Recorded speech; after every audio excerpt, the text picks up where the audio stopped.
We run webinars that scale without putting in a ton of time into producing them, making it virtually impossible to run them at all. Well, that's the big question of today, and it's actually a user question coming in via Reddit.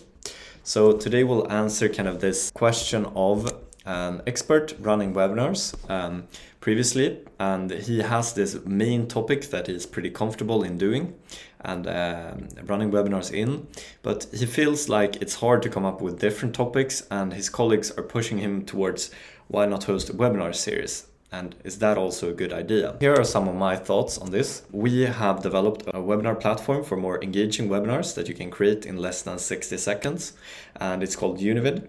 So I've seen myself a ton of webinars throughout the years and really seen what work and what doesn't. Basically, three main things here to answer this question of essentially how to run more scalable webinars and how to not spread yourself too thin in terms of content, not having to reiterate and come up with entirely new ideas. Well, essentially the first thing is that webinar series is a great thing to do. You should also cut down on the scope of your webinar. That's the second point here in terms of getting content for your webinars.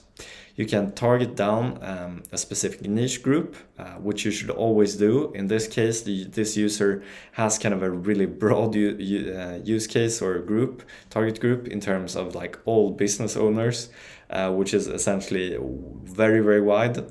So here you have to target down, be as specific as you can, and don't be afraid to target specific different niche groups in different webinars or subgroups, because that can really help you be specific, help you tailor your content and create a lot of content from this kind of baseline that you already have. The third one, or the main biggest success factor we have seen, is that you should use interaction a lot in your webinar.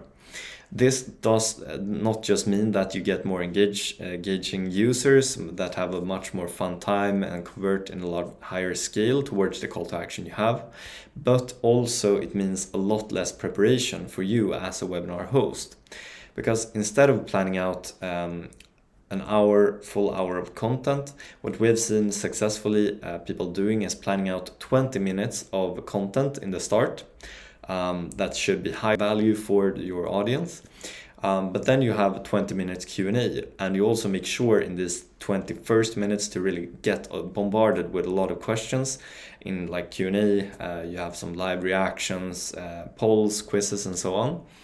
And then you can utilize all of this peer-generated questions or content throughout the rest of the webinar and make it really interactive and utilize this live format, which feels super exclusive to attend, because it's not just a pre-recorded video that lies there on demand, like this YouTube video, for example, but instead it's a super high exclusive time where you can get answers to your questions. And that also saves you a lot of time for your experts or yourself if you're hosting it yourself in that preparation phase. And that's usually what kills both creativity and getting started with webinars and keeping them coming, is that kind of planning out content, inviting guest speakers, and so on. So this is a great way to just minimize the preparation on the content side and really focus on the interactive parts instead. And obviously for example with Univid, we've worked a lot with that in the platform, so you can really engage and have clear communication channels throughout.